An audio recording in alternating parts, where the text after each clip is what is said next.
If you're looking for meaningful ways to support the veterinary community this gifting season and discover some pretty incredible resources along the way, I've created something special just for you. For the third year in a row, Vet Life Reimagined has released a free, downloadable gift guide featuring books, games, and products created by past podcast guests. These are veterinary professionals who've taken their expertise beyond the clinic to create tools that educate, inspire, and bring a little bit of light to the world. New this year, I've also added a section with budget-friendly gift ideas for animal lovers. Perfect if you want to be intentional about where your money goes and get a really special gift. Whether you're ready to buy now or save ideas for later, you can download the guide for free using the link in the show notes and support the people who support our profession every single day. Happy holidays. If you work for OpenAI, you show up every day to work ready to innovate. But the same is not true of modern animal, right? You show up every day at work to take care of your patients. And so how do you do that in a way that creates safety and sustainability in the job, both to the people and to the pets? Welcome to Vet Life Reimagined. As we approach the end of the year, we're getting closer to our now annual episode where we look ahead at what's next for veterinary medicine. But before we future cast, we are continuing to spend time with people who are actively building that future right now. And today's guest is one of them. Dr. Christie Long has one of the most fascinating and non-traditional journeys into veterinary medicine. She didn't grow up dreaming of becoming a veterinarian. In fact, her early experiences with veterinary care were anything but inspiring. She started her career in software and business, built a life far outside of vet med, and then, through a series of moments that included global travel, deep reflection, and an unconventional but clear nudge, she completely changed course, bringing her to us in vet med. Christie came to veterinary medicine as a second career, bringing with her a systems and innovation mindset and a deep appreciation for listening. Since then, she's practiced clinically, helped pioneer veterinary telehealth, worked inside large organizations, and now plays a key leadership role at Modern Animal, where she's helping rethink what sustainable, high-quality veterinary care can look like for both clients and the veterinary team. In this conversation, we talk about identity shifts, career pivots, innovation, and failure. We talk about what happens when veterinarians are given the space to listen, to experiment, and to build together. And we talk honestly about the challenges our profession faces and what Christie believes actually moves us towards a more sustainable future. This is a thoughtful, reflective conversation with someone who has seen veterinary medicine from the outside, the inside, and the edges, and is using all of that perspective to help shape what comes next. So let's get to my conversation with Dr. Christie Long. So you have a longer entrance into veterinary medicine. And I actually learned this from your podcast when you were sharing your story as the first episode. And that's like, you didn't actually have great memories of veterinarians and veterinary clinics when you were a child. So do you mind sharing just a little bit about, you obviously had pets because you went into the veterinarian, but share a little bit about like growing up and your experience with animals and just kind of like the early years. Oh gosh, Megan. Well, first of all, thank you so much for having me on the podcast. I'm so excited to have a conversation with you today. I've loved listening to your podcast. You have such an amazing pantheon of cool guests. So I'm jealous and I'm in awe. I'm going to have to date myself now if I talk about my childhood and my experience with pets. You know, I think one of the strongest memories of my childhood was wanting a horse and trying to convince my parents that we should get a horse. And, you know, I grew up in a small town in Tennessee. We didn't live in the city. I mean, let me be honest, there was no city, but, you know, we lived in like a suburban house and had a backyard. And I was sure that we could just put a horse in the backyard. And my parents were, of course, not hearing about that. They don't not want to hear about it. But I remember reading every book I could get my hands on about horses and learning about how to take care of them. We had dogs. We had like a dog that lived outside and a dog that lived inside. And it was the time of life when dogs were allowed to run around outside without being on a leash. I don't remember that we spayed and neutered our dogs. So It was a long time ago, and I think as a child, obviously, your values and your mindset is fueled by your parents, and my parents both grew up in the country, and they loved animals, but animals very much had a specific strata in the family, and, they did not think of our animals, our pets, as members of the family as we do now. So, yeah, I remember going to the vet with my mom. I don't ever remember going for, like, preventive care. I'm sure we never ran blood work on our dogs, but, we went when there was a problem, and I remember it was a really dirty place. It smelled really bad. The vet himself seemed like one of the most unhappy people I had ever encountered in my short life. So there was no way that made an impression on me as like, this is something I want to do. It just wasn't something I ever thought about at that time. So Yeah. So you shared that as you were in school and going to college, kind of the thing to do was to focus in on business. So what was kind of going on at the time that kind of guided you that direction? yeah, my husband tells the same story. He and I are about the same age. His parents were kind of guiding him the same way. So, computers were starting to really become just a very big part of daily life. I mean, they already had in a sense of like mainframe computers, but personal computers that people had in their homes were starting to become, I'm like sounding really old now. Back when we switched from stone to paper, no, I think our parents were just, it wasn't even so much about business. It was about train for a job that will pay you a good salary. Like there was no discussion of what is it that you really want to do? Like, what do you think is cool? And I remember my father openly ridiculing people who had degrees or who were majoring in things like art history, like, so he just didn't see the reason for that. And he didn't see the path to supporting a family and doing all the kinds of things that he valued tremendously. So again, that was what I picked up on. So yeah, I was encouraged I was actually, my father's first dream was that I go to West Point and go into the Army, which is pretty funny. If you know me, it's really funny. I'm one of the least disciplined people out there. But then it was, yeah, go into business. And then there was a company at the time, EDS, and EDS was owned by Ross Perot. If you remember Ross Perot, he ran for president. He was a kind of a short man who said a lot of funny things, but he was very successful with this company he started, and they had just been bought by General Motors. And so they were hiring a whole lot of new college grads. And they were like, come join us. We will teach you how to be a software engineer. I had taken one class in programming. I didn't really know much about it, but I was like, this sounds good. They want to hire me and they're going to train me. So I'm going to do this. And like, that is how I got started in my job. Will you hire me? Great. I'll go work there. I mean, I had other opportunities, but that was the best one. And that's what I took. So Now, is that where you met your husband?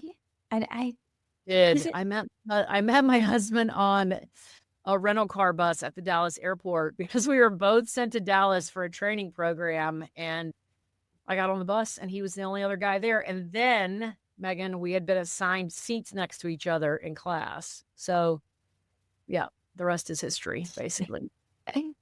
Well, that's fascinating. We hadn't talked about that before. So you have to kind of enlighten most of this audience about technology and software and what it's like working in this environment. What was day-to-day like? What were you learning about? I know kind of up to a certain trip, but before we get to that point, what were you experiencing?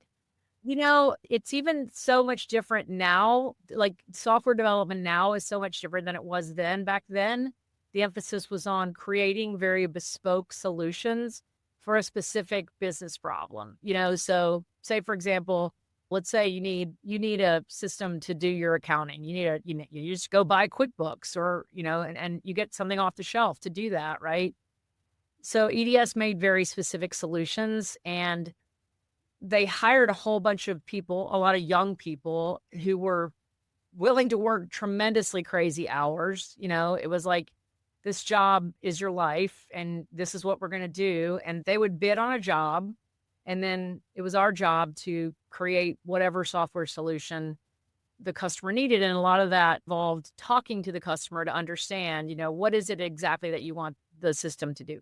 So I guess if I had to track back to that experience, like that's where I first learned kind of how to really interact with customers and people, the people who are paying for whatever solution you're providing. And I think I'm a really good history taker as a veterinarian, and I think that maybe is part of why I am. If I could pat myself on the back about something. Well, well, no, that's very insightful because I do believe that along our journeys in life, we always take things with us. Like we always learn things and we can take it forward in multiple settings. So that's Yeah. very observant too, because that is a certain skill set to be able to truly understand the problem that you need to solve, that listening, that open curiosity. In fact, I was just hearing my husband talk about this very thing. So my husband's in IT, and he was just talking to a colleague about he needs to quit telling people the solution. He needs to stop and listen to the customer to hear Yes. why they do certain things, because there's probably a reason. Even though you may have a better solution, there may be a reason why they're doing it. And it's really important to stay curious and seek to understand before you seek to problem solve. So that's One really word. good skill set, I think. Yeah, yeah, it is. It's easy to think you have the answer and you want to jump to the end and start working, but the real work is in the gathering of the actual requirements for the solution, I think, and that's where people mess up. Yeah. And it's very similar to what we do now at Modern Animal, right? A lot of the work we do, we focus on building technological solutions, either to make it easier for veterinarians to do their jobs or to make it easier for customers, clients to access care, right? You got to ask people what they need and you got to be willing to listen to them. Yeah. I didn't mean to say the name of your podcast too. I think isn't it called Listening? It is, Listening. yes. There you Making go. connections. Look at me. Look at us. Look, connect dots. Yeah. And you were telling me in our pre-call that you appreciated that ability to create solutions. But even though you talked about like these companies kind of expected this to be your life, Yeah. this was not like a calling. This didn't feel like you had this grand purpose. And so that's kind of different from a lot of the way that we speak to our profession sometimes. So you said that there was kind of a big pivotal moment, and this is where I heard in your episode, you talked about your husband too was struggling with work and Yeah. things. And so the both of you decided to take a long trip kind of around the world. Do you mind sharing a little bit about those moments, those struggles, the decision to leave and kind of what you decided to do and what happened? I think that there's something about, traveling for an extended period of time, or maybe you don't even have to travel. Maybe you just get away from the people who expect things from you and like all the things in this life. And I'm like sitting at my house right now and I'm, all the things that have to go on to make this work and like literally distill it down to a backpack. And we took, we were gone for 13 months. We each had a backpack and we took a laptop. Sony had just released a product they called the Vio, and it was the smallest laptop to date. And we kept a website up along the way. And this was pre-Facebook, pre-Instagram, pre-TikTok, pre-anything like that. So this was how we kept people in touch with us along the way. And so we struck out. We lived in Atlanta at the time. We sold our house. We put all of our stuff in storage. Yeah, I know. And Really burning the boats. 2 cats. My husband's sister agreed to take our cats. I think she regretted that later after they shredded her leather chair, but we bought her a new one. Just for the record, we bought her a new one. But we headed south. We went to Mexico, and then we went into South America, spent a lot of time in Peru. I know you listened to the first episode of my podcast, and I talk about this experience we had in the jungle of Peru with the shaman. And my husband had been really fascinated with, he's always been fascinated with how can you think differently about things? And are there substances that can alter the way you think? And the indigenous people of South America, namely Brazil and Peru, I think is mostly where it is. They take a substance called ayahuasca, and there's a shaman usually who ingests this stuff. And then they believe that the shaman sees things and then usually uses it to cure people of mental or physical ailments. And So we had a shaman and we drank this stuff, and I've literally never tasted anything so awful. Like, I cannot even tell you. They give you your own trash can because you are going to throw up. I never threw up. I wished I would have killed for a bottle of apomorphine at that point in time. If I had known what apomorphine was at that time. I didn't. And, I think I had some visions, but nothing big. And then the next morning was when the shaman came to me and said, "You're a healer." And, you just think like it was clearly an indication of like my mind still being very much back in the real world, for lack of a better word. Right. And I just brushed it off as like, well, she doesn't know what she's talking about. I'm a software person, like that's who I am. That's my identity. But we traveled on and like we went into North Africa, which was amazing and like life changing. I mean, just such a different culture. Turkey, Greece, went all through India. I mean, spent 2 months traveling around India. And that's probably where like the biggest shift really happened, right? And really started thinking like, what am I doing? Why am I doing this thing that I'm doing? How did I get to do this job in my life? But the backdrop to all of this, right? And if you've traveled outside the US, you're bound to see animals that are in situations, right? Dogs on the streets in Mexico, with varying all kinds of problems, or maybe no problems, just no owner, right? But I was seeing like, I remember there was this guy in Egypt who was trying to force this donkey into a cart. And the donkey clearly did not want to go, did not want to, he was just beating it with a stick, and I just remember thinking like, who are the people who do something about this? Who are the people who are spending their lives like really making a difference in the welfare of animals? And so we were in Nepal, actually, and we were trekking, and I was kind of all by myself for most of the day. And I remember thinking about this idea, and I had this crazy experience. And I'm not a woo-woo kind of person. Like, I know I said this on my podcast. I don't really even get the zodiac stuff, but I looked up on to the side of a mountain and I saw bold letters that said, "Why the hell not?" And then I looked back and they were gone. And as sure as I'm sitting here today, I know that happened. And I didn't know how to interpret that other than like the thing that you have been thinking about that you cannot get out of your head. You need to do it. You need to do it because it is really your calling.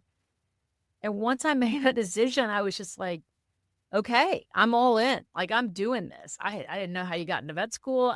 Believe me, I didn't understand that I had to take a year and a half of prerequisites to even get in. But, we did it. We headed out for Colorado. And once we got back and bought a house in Fort Collins and, had a baby. and then I started vet school and here we are.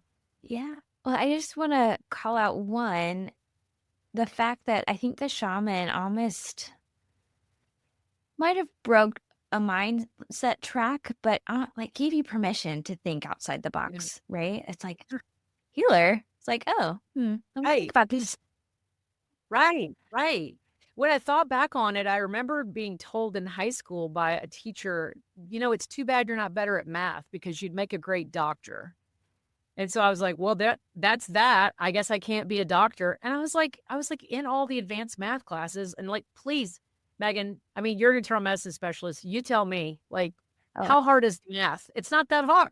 It's like, I'm a nutritionist. It's a lot of math, but yeah, it's not that bad. It's not calculus. The hardest math in veterinary medicine is the nutrition math, right?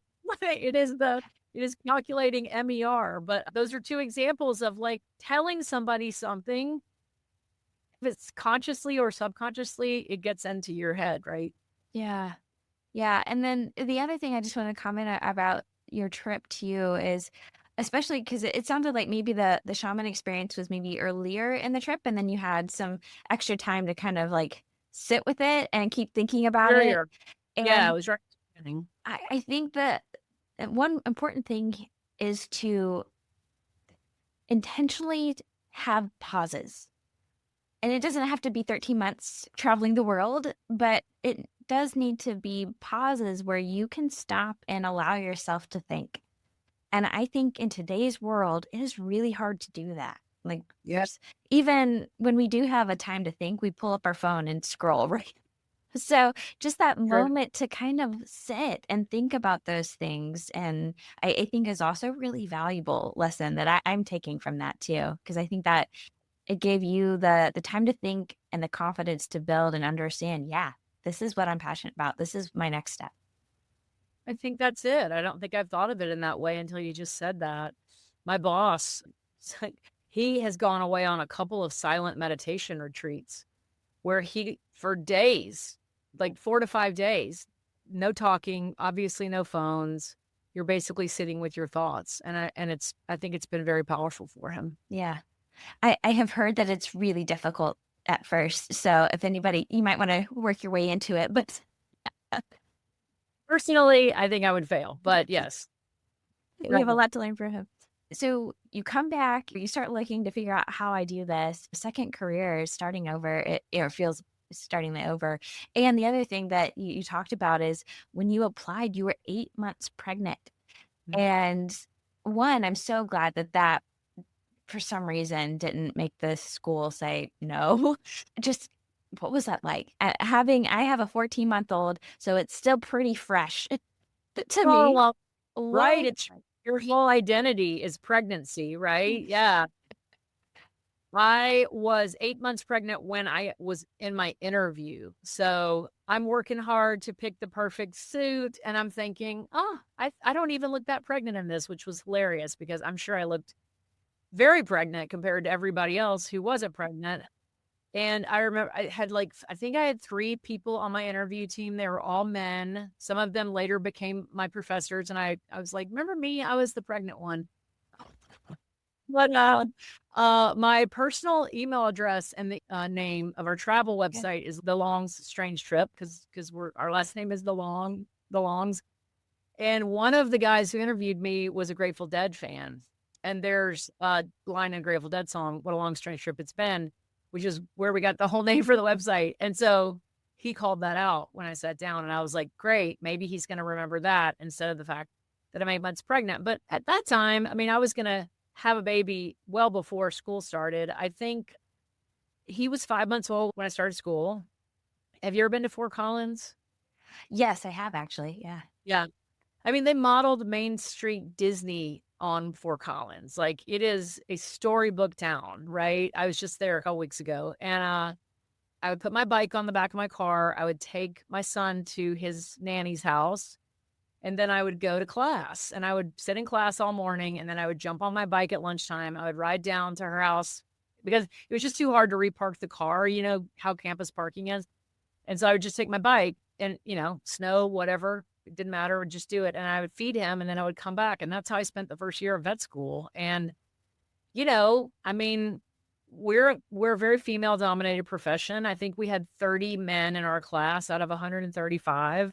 And so everybody got it. Everybody was super sweet and loved meeting him. And I think for me personally, like, it was just it was so grounding, having this other person.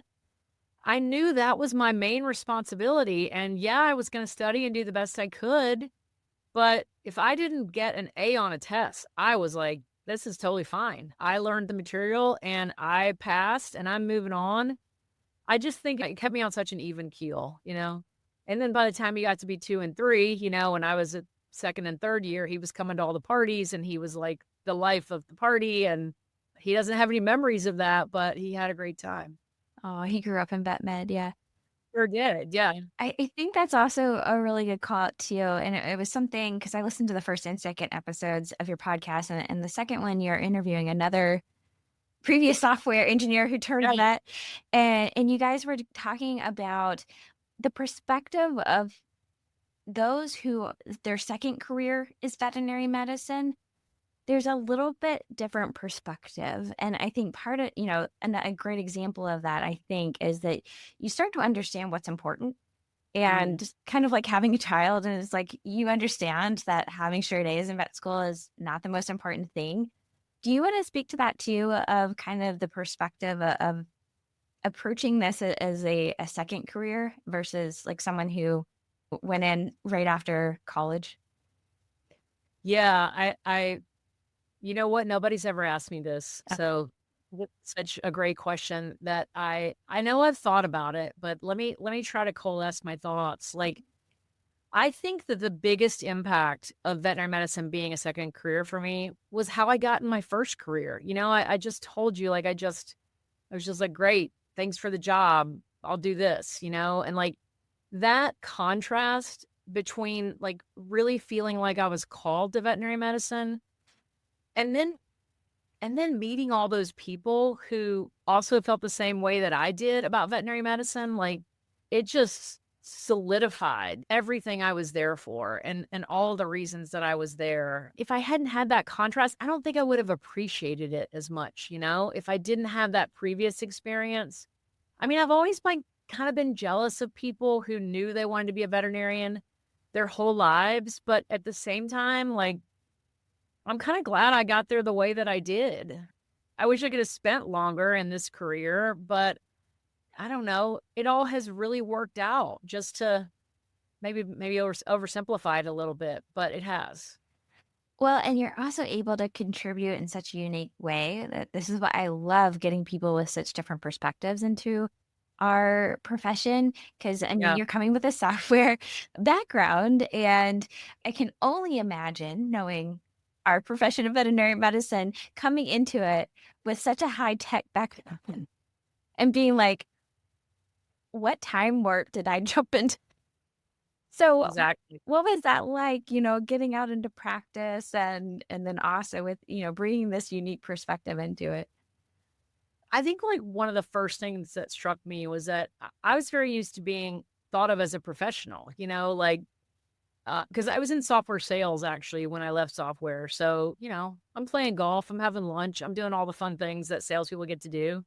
I mean, I was still technical, but and then I got into this job where people called me doctor. I mean, like there is no higher professional status, right? I mean, I'm obviously generalizing, but like it felt so good to be a doctor, but like I was at work until 8 o'clock, every night or 8:30, and I carried my phone everywhere. I was on call all the time, and like, obviously we work weekends in veterinary med. I get that, I know that, but like, I remember just thinking, like, I feel like I took a step back. Oh, and a massive pay cut, by the way. Let me just say that massive. Okay, salaries for veterinarians have finally caught up, but they had not in the 2007 era. So, yes, when I graduated.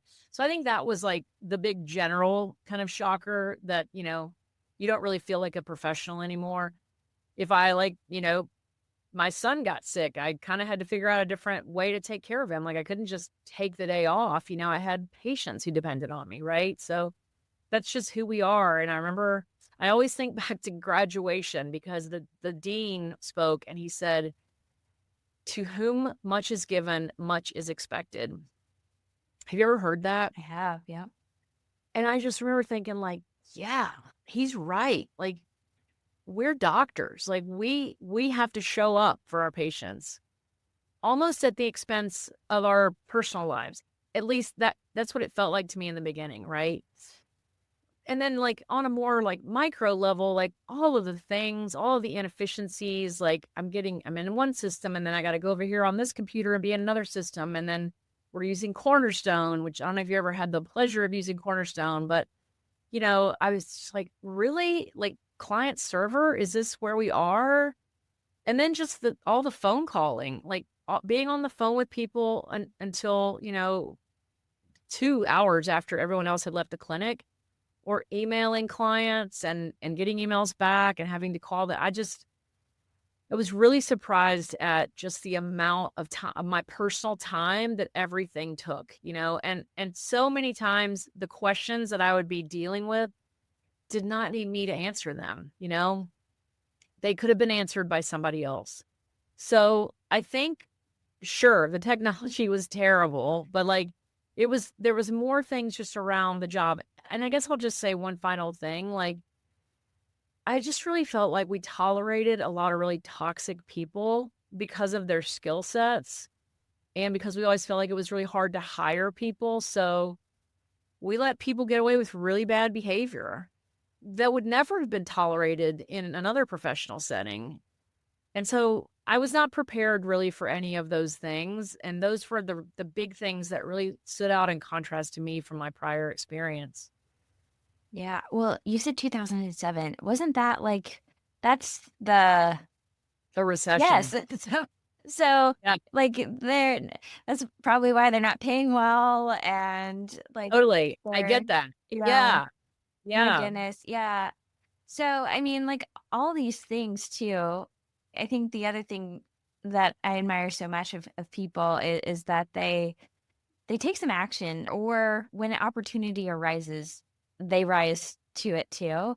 And is this about the time when you start to meet somebody and decide to do the telehealth? Or like how do you start to pivot and transition to the next step?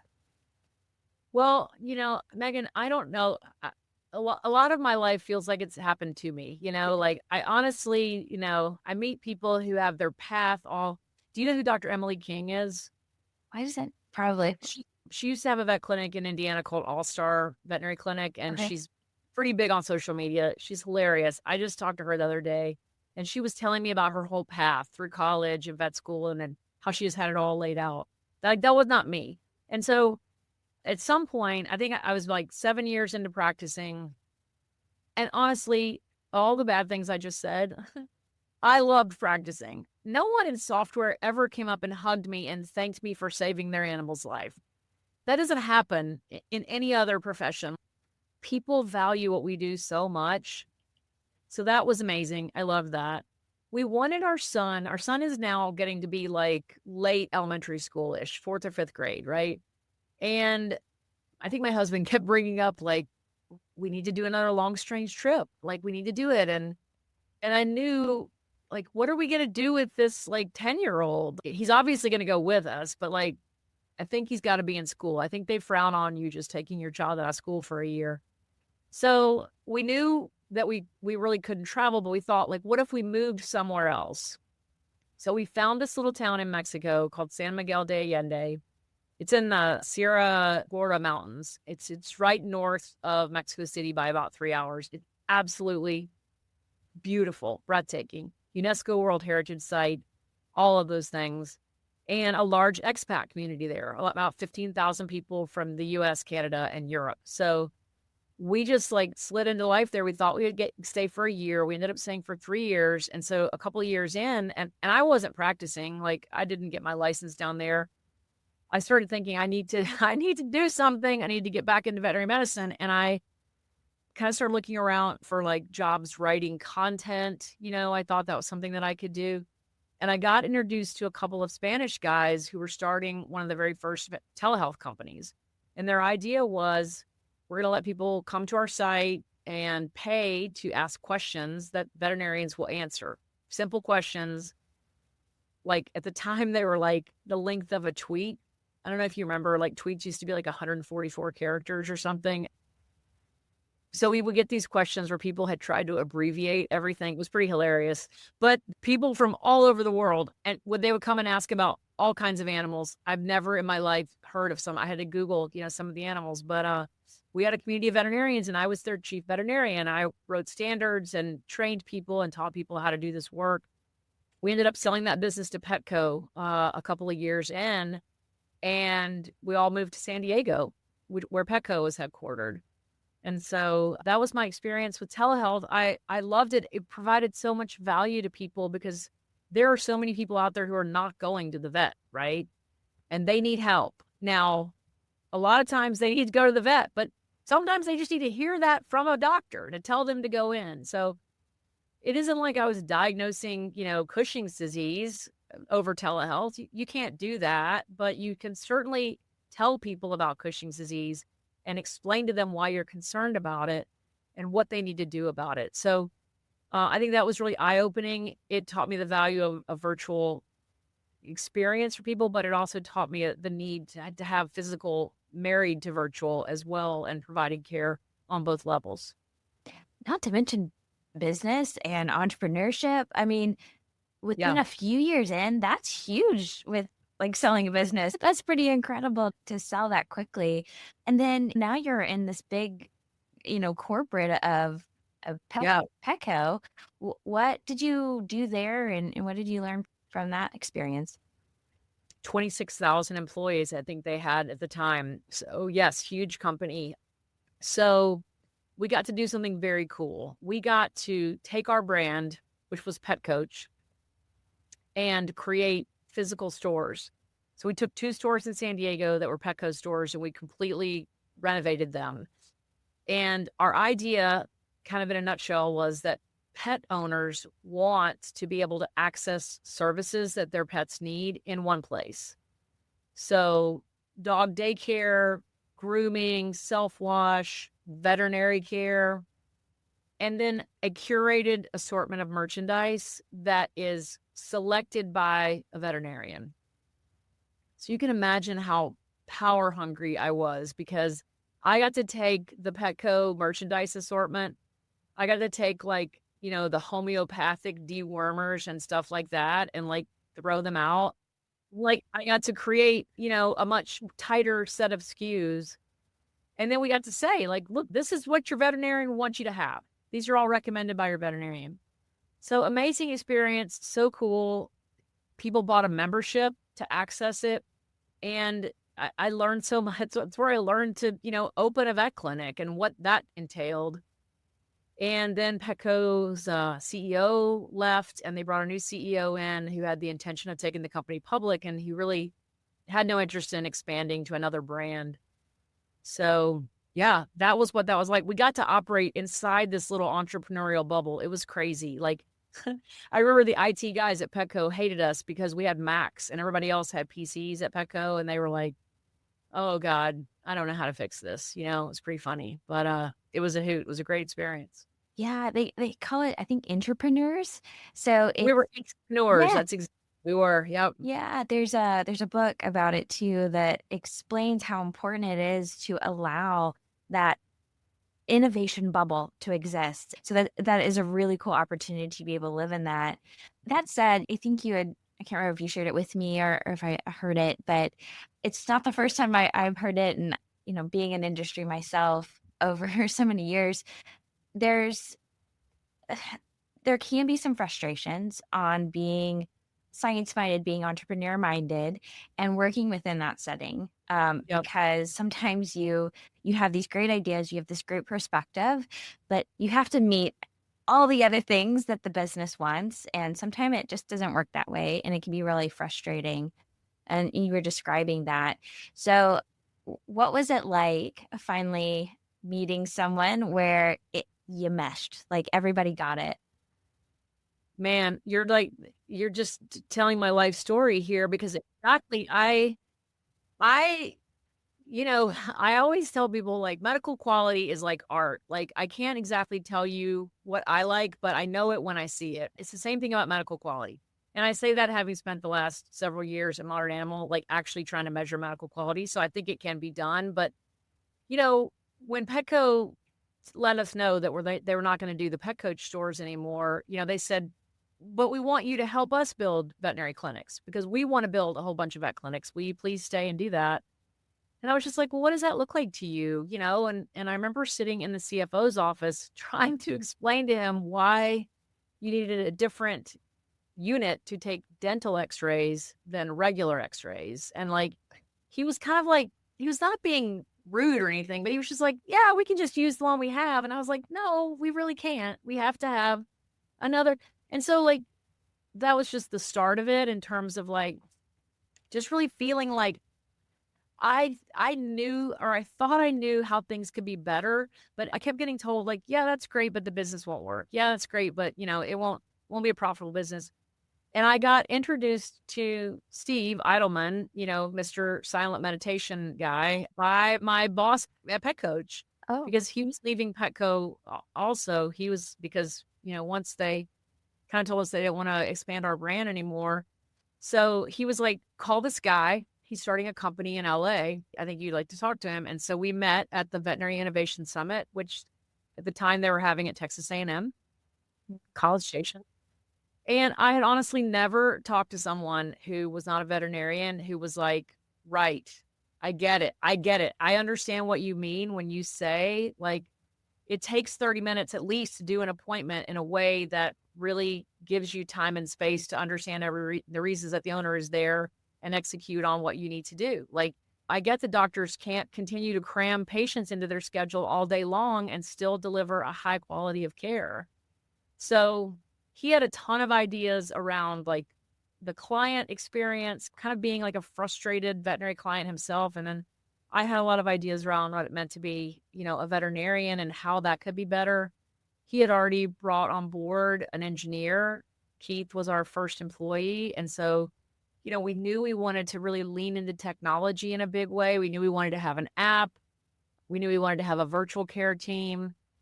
And, you talk about being an intrapreneur or an entrepreneur, like you just set out and you just start doing things and you're failing. Some things work, some things don't work, but you're doing it fast and you're learning and you're doing everything. Everybody's doing everything. And I think that that's what Steve created, was this safe place for people to come together to execute on those ideas. I think that was something we connected on too, is the willingness to do things with the risk of failing, and then figure out what happened and get back up again and do it again, or at least learn from it and adjust. Do it slightly different way, Right. maybe, or not at all. I mean, well, inherently, we are very opposed to failure as veterinarians, right? Like, failure could mean patient death, right? Or client dissatisfaction, or any of those things that we just do not want, right? So I get it that that's a controversial thing to sign up for in veterinary medicine, but I don't really know how you're going to move the needle without having some failures, and, as long as they're calculated failures. Right. Of course. Yeah. And that's a big part of it. Yeah. It's a constant learning. You're trying to understand. And actually, this all kind of comes back together. I know you said you spoke at the last Veterinary Innovation Summit and telling stories about failure and being part of innovation, and kind of going back to even problem solving and the importance of stopping and listening and truly understanding what's going on before you start solving the problems. So from your perspective, and since maybe it wasn't too long ago, how is that all interconnected? So especially pertaining to the veterinary space, which is where you're living, how do you explain to people about failure, innovation, and creating the future that, we want to be a part of when it comes to veterinary medicine?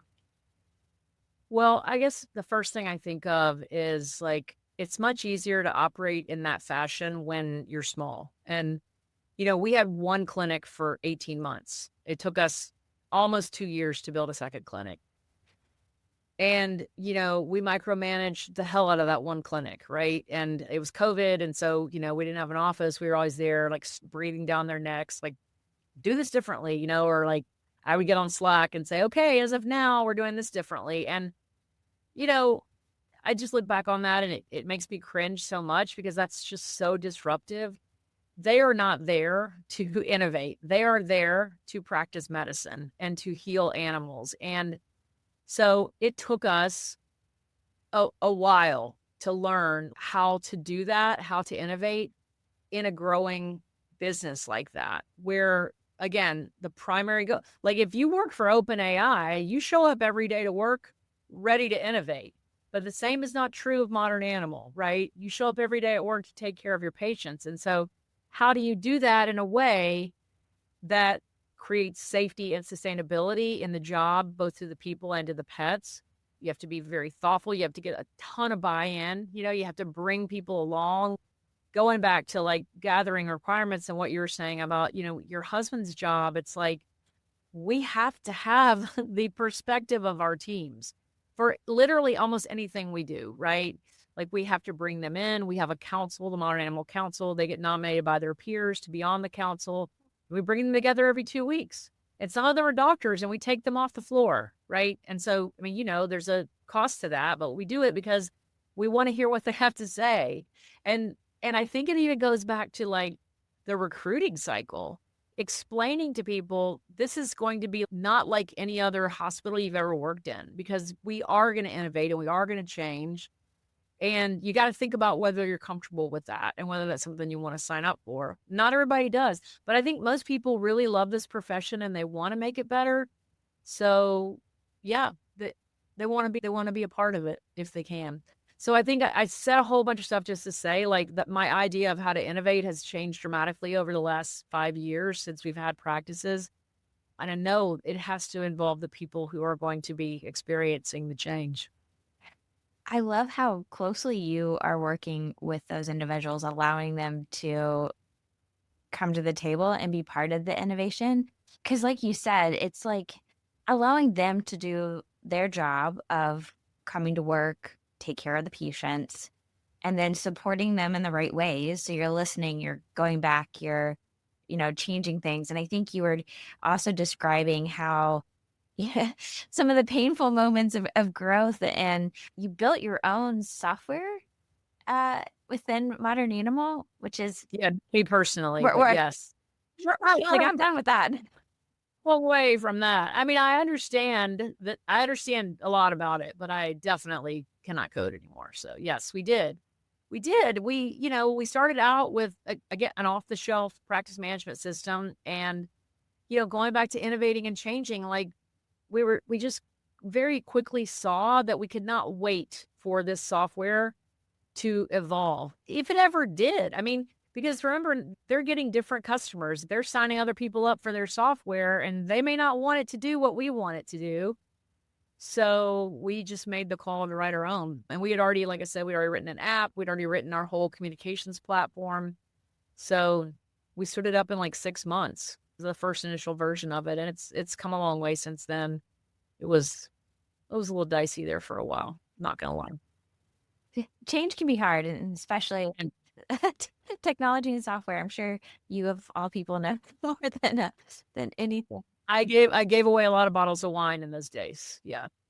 It's sorry presents. Yeah. Well, for someone who is actively looking at innovation, you're engaged with people, boots on the ground. You're very thoughtful about the future of our profession.